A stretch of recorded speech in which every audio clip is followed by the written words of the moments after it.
Jangan lupa subscribe, like, komen, dan share YouTube TVRI Bengkulu. Dan nyalakan loncengnya ya.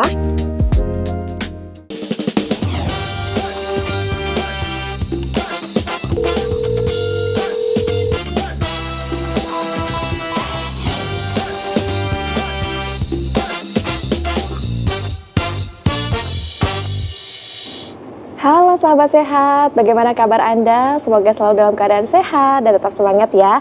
Senang sekali sahabat sehat, hari ini saya Julia Hartanti kembali menyapa Anda dalam Dokter Kito bersama Kita Sehat.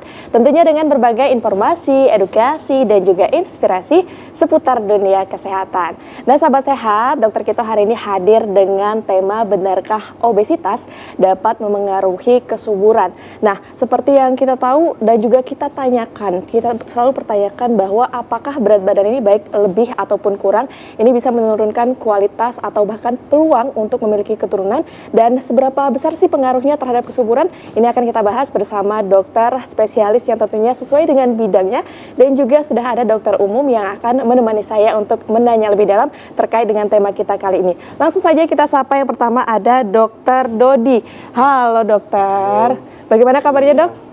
Alhamdulillah pagi ini sehat.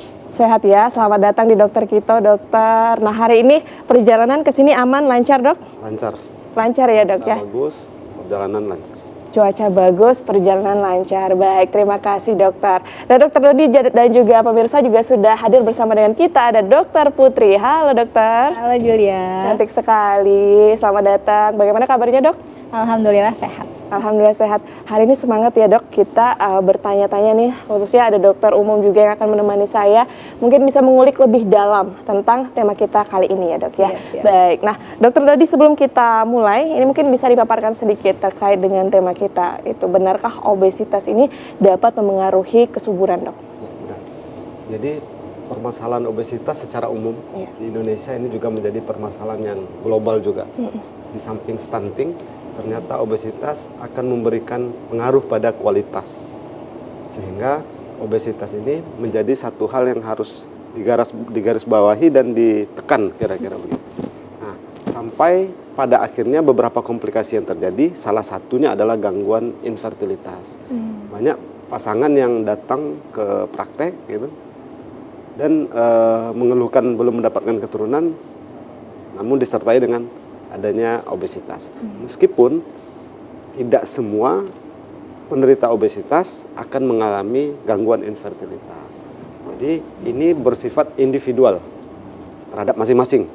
Artinya misalnya tetangga saya kemarin badannya besar, tetapi tetap punya keturunan gitu.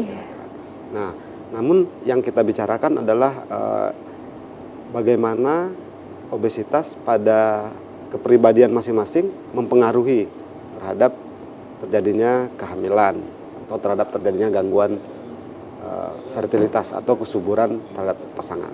Baik, berarti tidak selalu yang obesitas itu pasti menghalangi untuk dia berpeluang punya keturunan ya dok ya, tapi salah satu penyebabnya bisa jadi melalui obesitas itu tadi. Baik, semakin menarik dokter, mungkin langsung saja bisa dipaparkan. Boleh.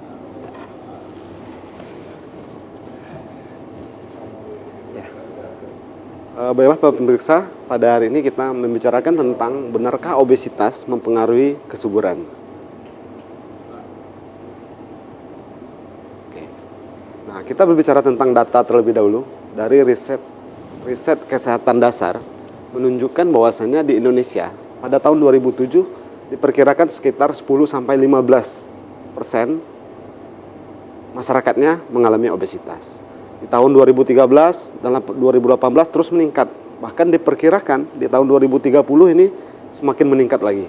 Dan ini pasti akan mempengaruhi bagaimana kualitas hidup dan bagaimana terjadinya penyakit yang bisa menyertai obesitas, mulai dari tekanan darah tinggi, stroke, bahkan salah satunya adalah fertilitas ataupun gangguan kesuburan. Secara pengertian, obesitas ini adalah akumulasi lemak yang berlebihan di jaringan adiposa. Jadi kalau kita mengenalnya, obesitas itu banyak lemak ini di perutnya gitu kira-kira.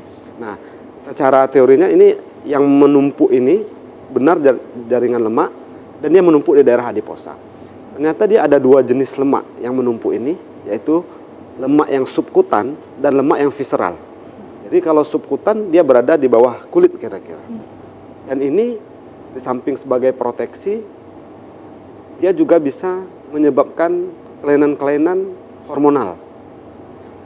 Nah, yang lebih berbahaya lagi adalah lemak yang visceral, lemak yang berada di daerah dalam.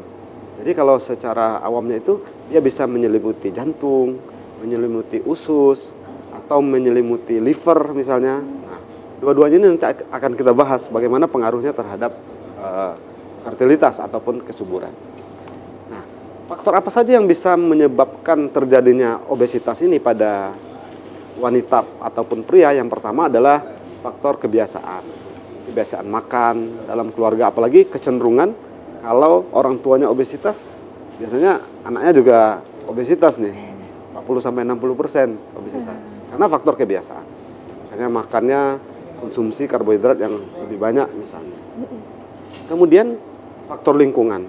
Nah, faktor lingkungan ini lebih kepada lifestyle dan gaya hidup tadi. Bagaimana aktivitas harian kita di samping makan, misalnya kita mesti berolahraga misalnya. Nah, lingkungan yang tidak memungkinkan olahraga, misalnya kita karir gitu ya, setiap hari berangkat pagi pulang malam gitu kan, nggak mungkin lagi waktu untuk olahraga gitu. Karena ternyata olahraga itu bukanlah kapan sempatnya, tapi bagaimana kita menyempatkannya untuk berolahraga ya. Dalam waktunya diperkirakan sekitar 150 menit dalam satu minggu. Jadi kalau dibagi per hari kira-kira sekitar 30 menit ya. Tidak terlalu lama sebenarnya. Namun terkadang kita terlena tidak bisa menyempatkan waktu untuk olahraga. Kemudian ada faktor lain, tentu saja faktor genetik. Mungkin orang dengan asupan yang sama, namun di satu orang dia mungkin akumulasinya lebih banyak, tapi di yang lain akumulasinya lebih sedikit. Kembali lagi tadi, kadang-kadang kalau kita lihat genetik orang tuanya besar, mungkin anaknya cenderung juga lebih besar, karena genetik berpengaruh, kebiasaan berpengaruh, lingkungan juga ikut berpengaruh.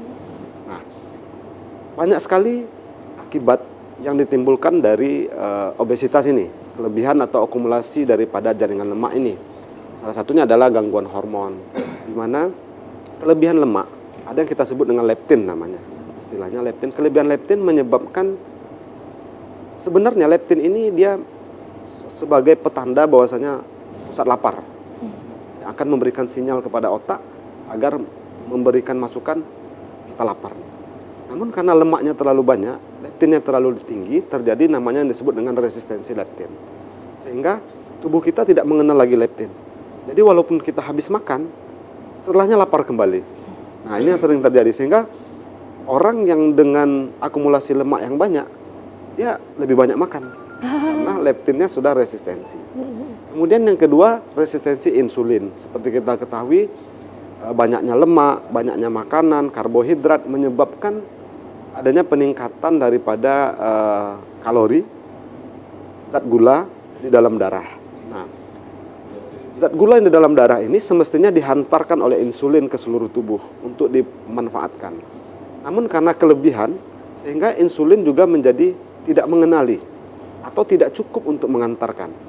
Sehingga dia menumpuk di terminal kira-kira, menumpuk di darah. Tidak ada mobil yang mengantarkan ke masing-masing organ. Jadi resistensi insulin ini menyebabkan darahnya jadi berisi banyak glukosa. Inilah yang kita sebut dengan diabetes mellitus. Akibat yang akan menimbulkan terjadinya resistensi insulin. Kemudian dari teori juga menyebutkan banyaknya lemak di tubuh, di subkutan maupun visceral, dia akan menimbulkan suatu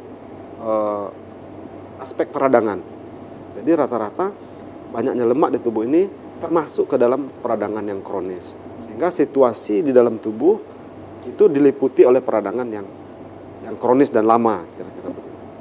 Nah, yang jadi pertanyaan untuk mengetahui diri kita nih, kira-kira kita nih obesitas apa tidak ya? Nah, ada salah satu, banyak sekali rumusannya, namun yang paling sering kita pakai ada yang disebut dengan body mass index atau indeks massa tubuh, di mana kita sendiri bisa menghitung.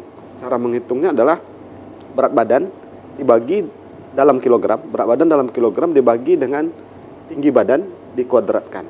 Tadi kita coba hitung ya, Bu Yulia ya. Sama betul, iya dok. kalau dengan berat 100 dengan tinggi 160, berat badan idealnya kira-kira 60-an, 63, 64 kira-kira begitu ya.